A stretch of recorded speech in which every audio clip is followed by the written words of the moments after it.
Glória a Deus. Amém. Hoje nós vamos falar do Deus que ouve o nosso clamor. Amém. Quem crê que Deus ouve o seu clamor? Amém. Muitas vezes nós oramos, né, irmão? E muitas vezes Deus fica em silêncio, às vezes não responde e a gente acha que Deus não está ouvindo. Mas Deus ouve o nosso clamor. Amém. Você também que está ouvindo, né, que vai assistir, que está assistindo esse culto, Deus ouve o seu clamor, amém? Aonde você estiver. Quero falar para você, abrir a palavra de Deus em Isaías 38, do verso 3 ao 5. Isaías 38.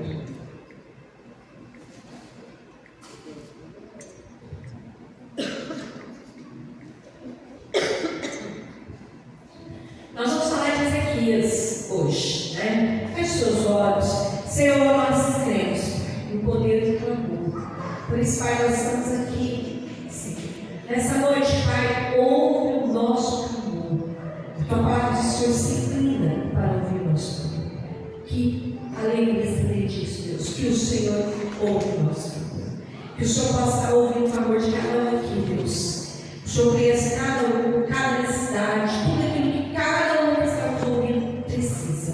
E o Senhor é um Deus que responde em nome de Jesus. Amém?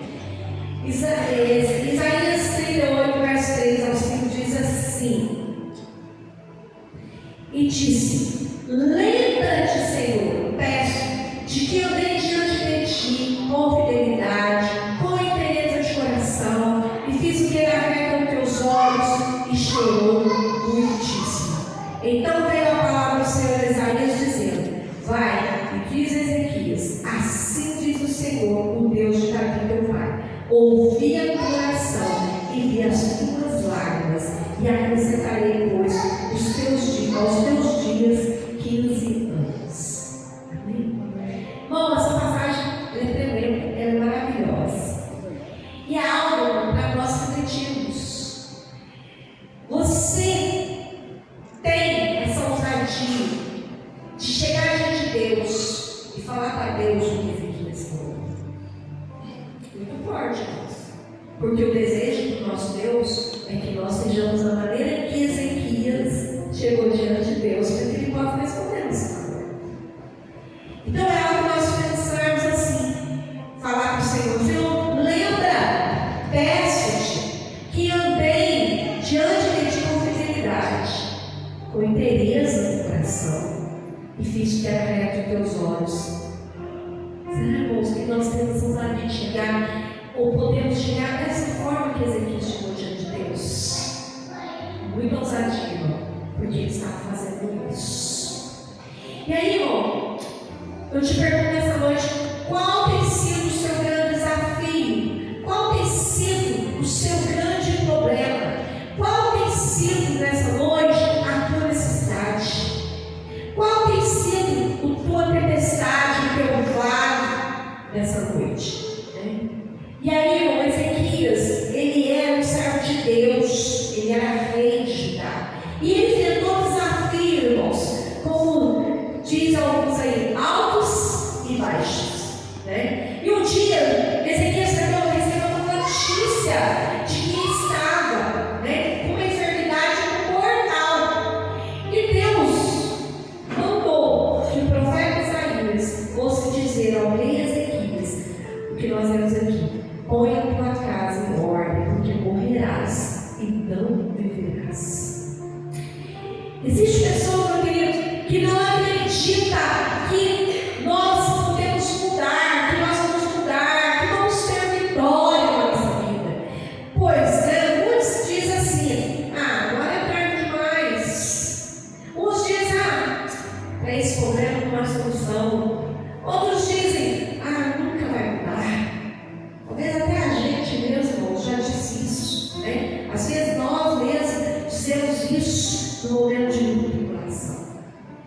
Só quero te lembrar nessa noite: para Deus não existe impossível. Amém? Então, para Deus não existe impossível.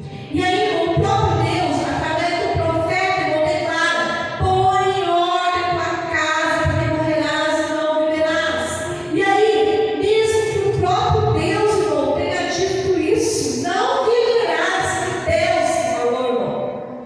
na coisa certa. Tem que confiar. Porque o Deus que pronunciou essas palavras, irmãos, Ele é misericordioso, Ele é compassivo. E o seu coração é sensível. Eu vejo que Ezequias tocou o coração de Deus quando ele falou para Deus: Deus, lembra que eu andei no interesse de coração. Lembra que eu andei nos teus caminhos. E a palavra de Deus fala no Salmo 103:13. A Bíblia diz: o Senhor se compadece daqueles que o temem. E aí, como Ezequias, nós precisamos fazer também, acreditar que a oração pode mudar as coisas. Não é essa oração da Ezequias foi tão rápida, ele orou e recebeu resposta. E aí, irmão, Ezequias virou o rosto para a parede e orou ao Senhor. Irmão, ele não precisou ficar de joelho, ele não precisou, irmão, ficar de pé, levantar a sua mão. Ele apenas virou para a parede, ele estava deitado, e orou ao Senhor. E a palavra nos fala que ele chorou muitíssimo. Irmão, virar o rosto para a parede e orar é declarar que ele não esperava nada dos homens, mas do Senhor, porque ele confiava no poder da oração. E aí, irmão, porque ele acreditava que a oração podia mudar as coisas, por isso ele orou ao Senhor. Então, virar-se para a parede, irmão, significa deixar de buscar das pessoas, nos homens, mas confiar em Deus. E aí, essa oração, ela proporcionou mudança. E ela, né, a nossa oração pode ser um instrumento poderoso para fazer a vontade de Deus na nossa vida. Quando eu vejo essa passagem de Ezequias, eu lembro do propósito que o pastor fez com Deus. Ele foi na casa dos irmãos, desesperado, com a enfermidade do pai, e ele chegou lá dentro de trás, trabalhava lá, pediu para um cristão lá, que sempre falava de Jesus para ele, mas ele não aceitava, e perguntou para ele: você tem o Novo Testamento? Você tem uma Bíblia?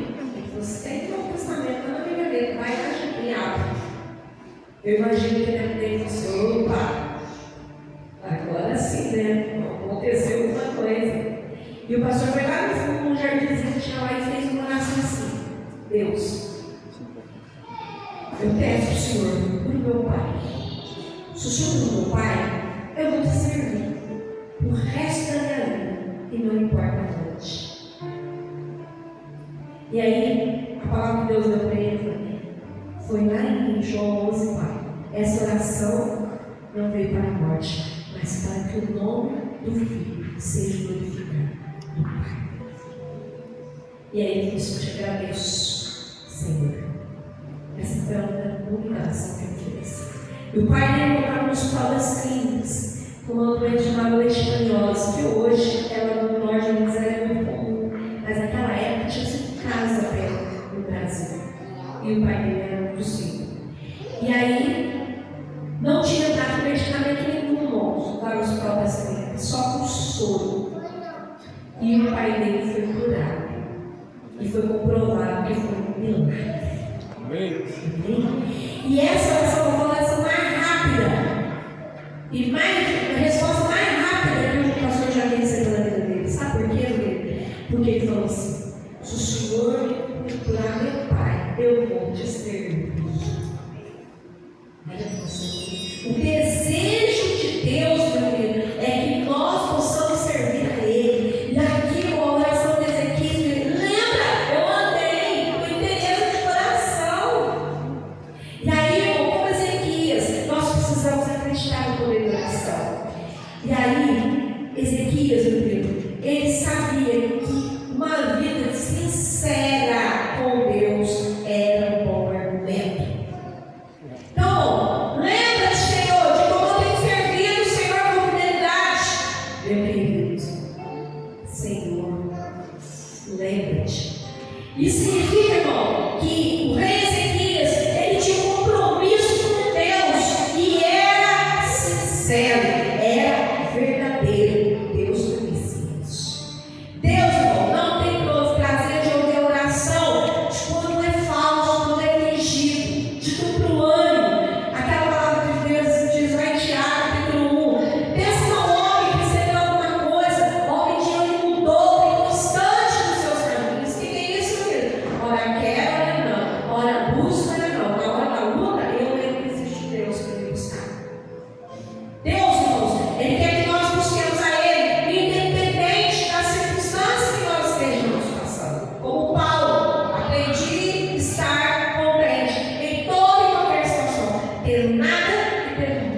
sendo humilhado e sendo exaltado. E aí, irmão, isso é o que agrada ao Senhor. Deus não ouve uma oração que não seja sincera. Deus não ouve uma oração de aparência, que não tenha obediência. Quais são as características de uma pessoa sincera? Meu querido, qualidade de ser sincero é ser honesto, transparente, consigo mesmo e com os outros. Porque a gente pensa assim, ninguém está vendo. Mas Deus está vendo. Eu não tenho que preocupar com quem está vendo. Eu tenho que preocupar com Deus de estar vendo todas as coisas. E com os olhos dele estar em todo lugar. É isso que eu tenho que me preocupar. Né? Então, aqui esse nome de sinceridade, né, é franqueza, é honestidade, é inocência, é simplicidade. Isso é o coração que Deus quer. O cristão sincero é honesto, é franco, é transparente. Quer ver um versículo aqui? Vamos abrir lá. 2 Coríntios 3:2. Olha o que fala em 2 Coríntios, capítulo 3, verso 2. O que nós somos, o cristão? É isso aqui, ó. Vós sois a carta escrita em vosso coração, conhecida e lida por todos os homens. Está vendo? Então, eu dou testemunho. Eu sou a carta escrita no meu coração. As pessoas estão vendo, conhecida e lida por todos os homens. Porque as pessoas fazem a leitura do que é a minha vida, meu querido irmão Deus. Se eu sirvo a Deus, eu dou uma diferença. Antigamente você não servia muito, não. O joio do trigo. Mas hoje você serve o joio do trigo. Você sabe aquele que serve e aquele que não serve. Eu vim da igreja, ou por vir, não adianta nada. Você pode até vir. Eu fico pensando assim, ó, a gente vir para a igreja, ficar anos e anos sentado na cadeira, ouvindo a palavra, e Jesus vier buscar a igreja e eu não for. Pensa bem. Então, que adianta eu estar sentado aqui? Nada. Então, a sinceridade. O antônimo de sinceridade, irmão, é fingimento, é hipocrisia. E para ser abençoado, eu não posso ter uma fé fingida. A palavra de Deus fala isso. Vamos ver lá? 1 Timóteo 5. Olha o que fala 1 Timóteo 5. 1 Timóteo, capítulo 1, verso 5. Lê para nós. 1 Timóteo 5. Mas o fim desta demonstração é o amor que procede de um coração puro, de uma boa consciência e de uma fé não fingida. Olha para você ver. Então, Deus conhece o nosso coração, né? Fé fingida, irmão, é aparentar o cristianismo que eu não tenho. É fingir que ora de madrugada, que lê a Bíblia, que jejua, mas na verdade não faz. Né? E aí, irmãos, nós precisamos buscar de Deus. Quer dizer, irmão, aquele que não tem engano no seu coração, que não tem falsidade. Então, por isso que quando a gente vai ceiar, o que a palavra de Deus fala? Né? Quando nós ministrávamos Santa Ceia nos grupos, a gente sempre falava isso, e esse texto: examine-se o homem a si mesmo. Então, ninguém precisa falar para você que você está em falha, que você está em pecado. Não, examine-se você mesmo. Porque eu posso me examinar, eu tenho que me examinar para saber que estado eu estou. Né? Por que bom? Porque se eu estiver em pecado, eu vou entrar debaixo de maldição, meu querido. E quando eu entro debaixo de maldição, a minha vida trava. E aí, nada mais sai do lugar. Então, eu preciso entender que o pecado abre porta para a maldição. E eu preciso entender, irmãos, que Deus, Ele quer sinceridade da minha parte. Lá em Salmo 32:2, diz assim: bem-aventurado o homem com o Senhor não imputa maldade, e em cujo espírito não há engano. Quer dizer, daquele que não tem engano no seu coração, não tem falsidade. A pessoa que não é sincera, é falsa, pode enganar os homens, mas não engana Deus. Por isso que eu falo para vocês, os olhos do Senhor tem em todo lugar, contemplando tudo e todos. Né? A gente pensa, pastor vai ver. O irmão vai ver. A gente pode defender, mas a gente não pode fazer nada. Agora eu me preocupo com Deus que está vendo todas as coisas. Então, isso aconteceu na palavra de Deus quando eles afirmam que não foram sinceros. Venderam uma propriedade, e levaram metade da propriedade. Naquele tempo, eles tinham que levar tudo ao lugar. Eles cederam uma parte e levaram a outra parte. E aí chegou o marido, morreu. Caiu duro, morreu. Depois veio a esposa, caiu duro, morreu.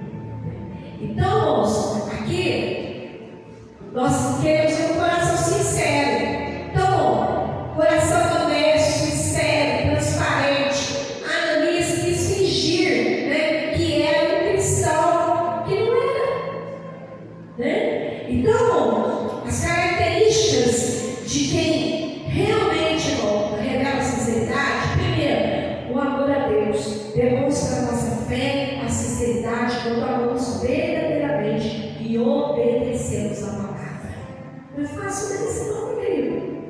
Mas a gente obedece por amor a Deus, que mostra sinceridade. Segundo, quando eu amo a Jesus de verdade, conhecendo já a palavra, tudo que Jesus fez por nós na cruz, meu querido, o nosso amor vai revelar a nossa fé sincera.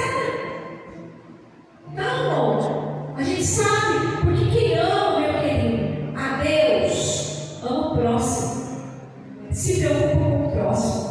E hoje nós estamos vivendo um mundo muito egoísta. Eu só penso em mim, eu só penso nas minhas coisas. E isso é egocentrismo, isso não é reino de Deus. Vem aqui, só no mundo. Então, nós precisamos voltar esse amor a Cristo verdadeiro, que é transmitido ao próximo.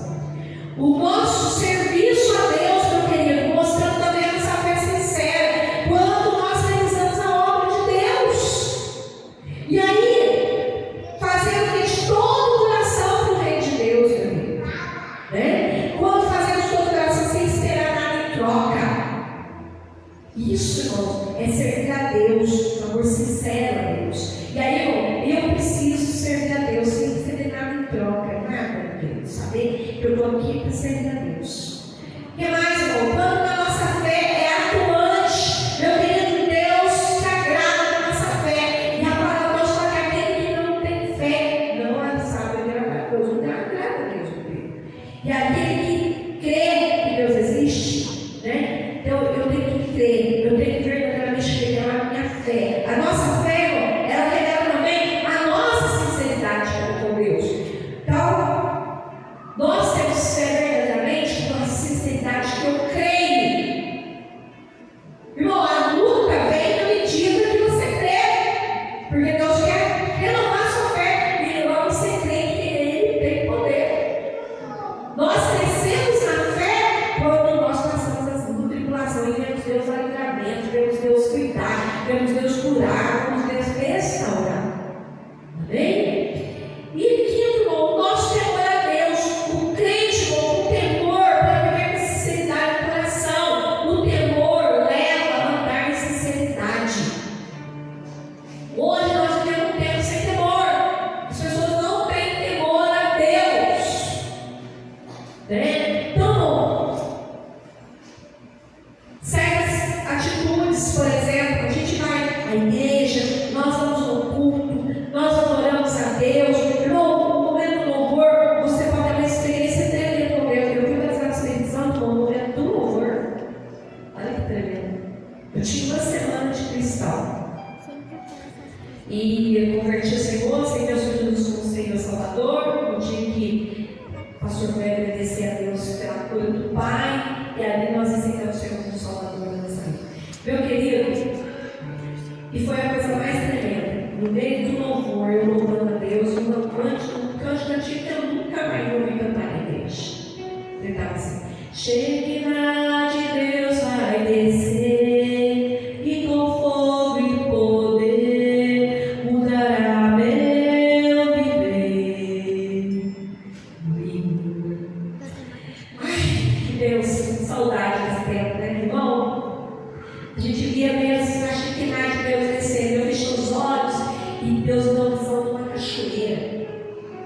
E naquele momento, quando Deus vinha entrando nas águas, e eu fui lançado no Espírito Santo. E é coisa, irmão, que marca a vida da gente. E aí, irmão, isso traz experiência com Deus, marcante na nossa vida, né? Então, hoje a gente vê pessoas sendo lançadas no Espírito Santo, irmão. A gente quer que as pessoas tenham essa experiência com Deus. E continue buscando, porque o batismo do Espírito Santo faz parte da armadura de Deus, irmãos. Porque lá no Efésios 6:18 fala assim: e orando todo o tempo no Espírito, vigiando nisso. Você pode receber o batismo do Espírito Santo, e se você não vigiar, você pode apagar, extinguir o Espírito Santo da sua vida. Olha para você ver. Então, isso é só quando eu dou continuidade, que eu não entristeço o Espírito Santo na minha vida. Não se esqueça que você é templo do Espírito. Ser templo do Espírito é casa de oração, lugar de adoração. E eu tenho que cumprir a vocação de templo, ministrando a Deus. Amém? E aí, irmão, uma vida obediente ao Senhor, né? Outro grande argumento de Isaías 38:3. E fiz o que era reto aos teus olhos. Meu querido, você que apresenta um motivo para conversar com Deus. Eu fiz o que o Senhor aprova. Eu fiz o que era reto aos seus olhos. Eu fiz o máximo para obedecer ao Senhor. Isso ele estava falando com Deus. Isso quer dizer que Ezequias obedecia e ele seguia a orientação de Deus. Muitas vezes, irmão, nós vivemos segundo o bem dos nossos olhos. Aí eu acho que é certo fazer. Mas o compromisso com Deus, irmão, é com aqueles que fazem o que é reto aos olhos do Senhor. E com esse, irmão, Deus tem aliança com aqueles que fazem o que é reto diante do Senhor. Por isso, Deus acrescentou vida na vida de Ezequias. Você já pensou, irmão? Acrescentar 15 anos a mais? Pensa bem. Né? Irmãos, a resposta foi: eu vou te deixar viver mais 15 anos. Bom, provar que ele ia fazer o que ele prometeu. E Deus foi além, surpreendeu Ezequias. Essa história de Ezequias mostra que Deus vai fazer o que nós quisermos, quando fizermos o que Deus quer. Olha que tremendo isso, né? Então, nós precisamos fazer o quê? Buscar a Deus com intensidade, expor diante de Deus a nossa dor. Diz que ele chorou muito, né? Muitas vezes chora de raiva, mas não vai lá e chora diante de Deus com sinceridade. Embora o Ezequias não segurar as lágrimas, ele não deixou de se humilhar diante de Deus, né? Então, o que foi a resposta de Deus? Eu ouvi as suas orações e eu vi as suas lágrimas. Puxa vida, hein? Eu ouvi a sua oração e vi as suas lágrimas. Deus, irmão, se comove quando nós expomos nosso coração sinceramente diante dele, os nossos sentimentos diante dele, ok? Eu louvo a Deus, eu estou orando, chorando. Eu estava falando com Deus assim, quando eu estou orando, chorando: Deus, não esquece de escolher minhas lágrimas, os teus olhos. E Deus põe cada lágrima nos olhos. Aí eu sinto assim, está descendo, está sendo perdida. Deus está olhando ela.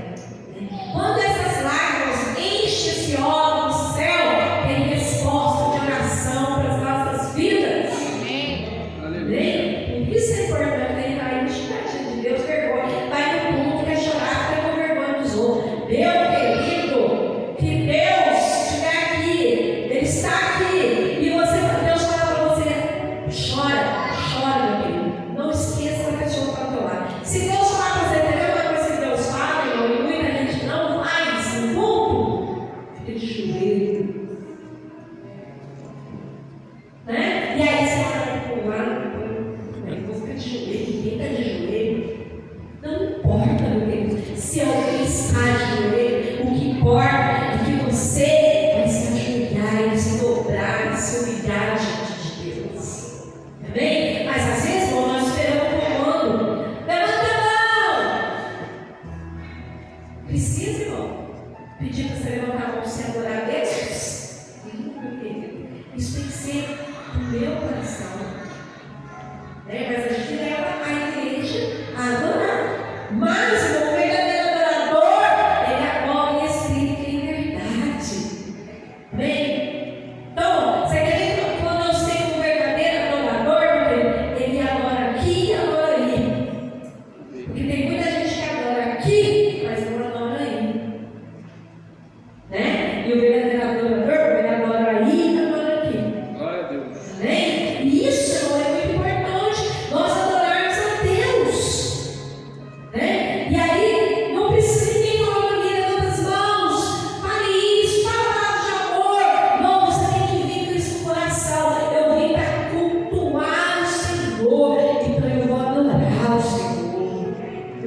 você fala para Deus aquilo que você está sentindo. Seja sincero. Deus, eu estou sentindo isso, estou passando isso. Esse é o momento espetacular, Senhor. Sabe para quê? Para você não sair da forma que você entrou. Amém? E aí, irmão, esse é Ezequias. Ezequias, irmão, no seu traje de rei, ele não se conteve. Ele encostou o cetro, tirou a coroa da cabeça, chorou diante de Deus como qualquer um de nós. Então, é rei ou não rei, né? Não importa. Você está na sua vida, meu querido, creia que a oração pode mudar todas essas coisas. Creia, irmão, seja sincero, porque a vida sincera diante de Deus é um grande argumento para chegar diante de Deus. Seja obediente e finalmente busque a Deus intensamente. Amém? Então, se você não orar, as coisas não vão mudar. Preste atenção nisso. Você tem uma situação para mudar na sua vida, mas se você não orar por ela, ela não muda. Você está vivendo uma situação na sua vida, é algo que você sabe que precisa ser feito, mas se você não orar, não vai acontecer. Porque a oração é que move o céu ao nosso mundo. Amém? Então, por isso nós podemos deixar de orar nunca. Eu quero uma casa. Irmão, você vai orar. Deus, o Senhor vai me dar essa casa. O Senhor me dê oportunidades. O Senhor levante pessoas que ajudar a conseguir essa casa. Levante oportunidades. Levante o meu trabalho. As pessoas que podem me ajudar a fazer isso, as pessoas que vão ajudar lá fora. Então, você precisa orar. Quando nós oramos, Deus levanta o próprio casa. Amém? Então, se você quer mudar a sua vida, será que nessa noite você pode falar com Ezequias? Eu andei com integridade, eu andei com interesse de coração na tua presença, para que Deus possa mudar a sua vida. Não é muito forte isso, porque aqui ele preceptou na vida de Ezequias, 15 anos atrás. Uma oração que fez diferença. Amém? E Deus quer mudar a sua história. Deus quer mudar a nossa história. Deus quer mudar a sua vida. Amém? Coloque-se de pé, querido. Coloque-se de pé. Se nessa noite você precisa consertar com Deus, é o momento, irmão, que talvez você não está com interesse de coração. Seja sincero, seja verdadeiro para o Senhor. Fala, Senhor, muda minha vida, muda minha história. Você que talvez esteja nos ouvindo também, na sua casa, Deus pode mudar a nossa história.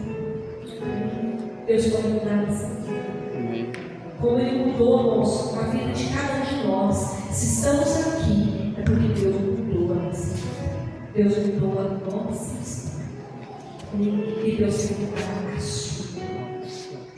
Não existe impossível para Deus. Eu queria agora que você colocasse diante de Deus, meu Deus, essa situação aí que você está vivendo.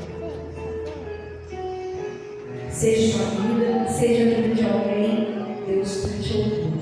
Deus está ouvindo. Amém?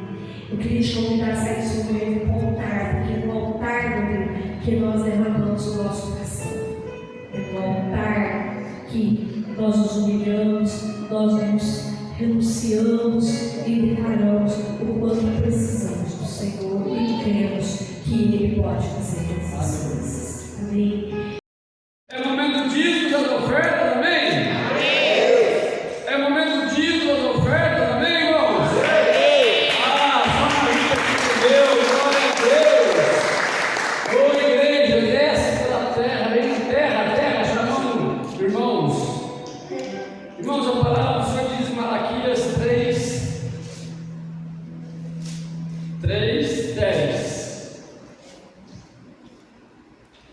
Vamos lá.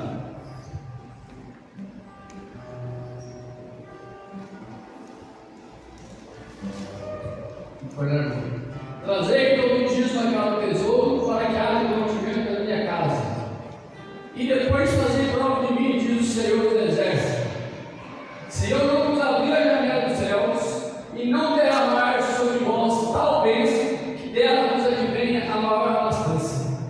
Irmão, a palavra está falando que é para nós trazer o dízimo na casa do tesouro. Muitas vezes, irmãos, nós sabemos que quando nós entregamos o dízimo, não é para você perder com Deus, não, irmão. Nós temos que vir, trazer e colocar aqui no gasofilaço, entregar para Deus e descansar no Senhor.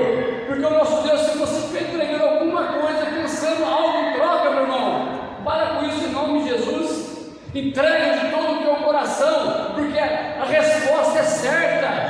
Deus vai trazer a sua recompensa em nome de Jesus. Eu posso ouvir amém? Amém. Essa semana eu estava pensando, até eu acho que comentei na célula, na reunião talvez, eu estava, como é que eu chegava para poder chegar no meu chefe, no meu patrão, alguma coisa assim, e ele pediu aumento, e eu de madrugada falei, Deus, prepara o ambiente. E no outro dia o que aconteceu, irmão? O que aconteceu, igreja? Aqui, eu estou depositando o salário das pessoas na sua conta para você pagar o pessoal, e o seu é X. Eu falei, glória a Deus. Irmão, Deus trabalha rápido. Nosso Deus não deu de perder, não, irmão. Entrega para Deus e descanse no Senhor. Nós precisamos andar em fé. Nós somos gerador de fé, amém ou não? Amém. Se eu prego o que Deus faz, por que eu vou ficar com dúvida que Deus não vai me abençoar? Se eu entregar a 10ª parte do meu salário, vai fazer falta? Irmão, é viver pela fé. Ser fiel com Deus, porque Deus é fiel conosco, amém? Em nome de Jesus. Até aqui, tá bom? Coloque em pé em nome de Jesus, porque senão vamos ficar falando. Nós somos carecas de saber que não há obrigação nossa é fazer um dízimo da casa do tesouro, amém ou não? Porque Deus vai abençoar esse nome. Deus abre portas. Se você ler a continuidade, vai ver, irmão, Deus escancara as portas para nos abençoar. Porque muitas vezes nós que fechamos as portas, meu irmão, porque nós não entregamos aquilo que Deus dá na nossa mão. Seja fiel no pouco, que no muito colocarei. Eu morava numa casa de 44 metros quadrados. A vaca entrava dentro da minha casa, entrava e ficava para fora. É verdade, pode ir. Não é verdade, Ana Rita? É mentira. A Ana Rita entrava dentro de casa e ficava um pé para fora e para dentro. Porque era pequeno, irmão. E ali eu criei meus filhos, foi bênção. Depois eu fui quando ela passou, eu comprei uma casa melhor. A minha casa era a pior casa que tinha na rua, até uns 2 anos atrás. Eu falava que ela era um patinho feio. Irmão, hoje ela é o cisne dentro do Campo. Ela é o cisne ali da rua Marinho Rodrigues Muniz, 1705. Como é que Deus fez, irmão? Sempre eu um pouco, na minha casa pequenininha, eu recebi o bispo Jaime. Eu fiquei com vergonha quando ele entrou na minha casa. Era cimento, o chão desse aqui, irmão. Joguei um cimento. Lá, minha esposa jogou um xadrez verde. Depois passou um tempo, depois ela meteu um vermelho. Aí você imagina a cor que ficou vermelho e verde. E assim foi. O dia que o bispo Jaime chegou na minha casa, eu dei um café para ele, ele sentou na sala e cruzou a perna, o pé dele e saiu lá na porta da cozinha. Sério, irmão? Tão pequeno que era a casa.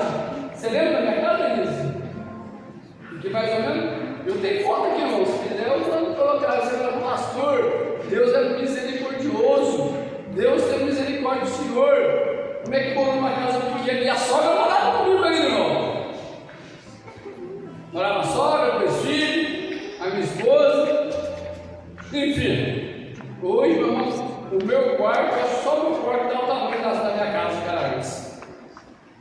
Eu fiz como grande, enfim, aí Deus me abençoou, porque, irmão, sempre é com Deus. E quando nós estamos fazendo a obra, Deus está fazendo, cuidando da gente. Quando eu estou ganhando uma vida para Jesus, cuidando de uma vida, Deus está cuidando da minha família. Amém? Em nome de Jesus, traga o seu dízimo com alegria, com fé, que Deus vai te honrar em nome de Jesus. Amém? Pode trazer. Ah, pastor, eu deixei de trazer o dízimo, irmão, sem fiel o dízimo. Amém? A gente é infiel com Deus em tanta coisa.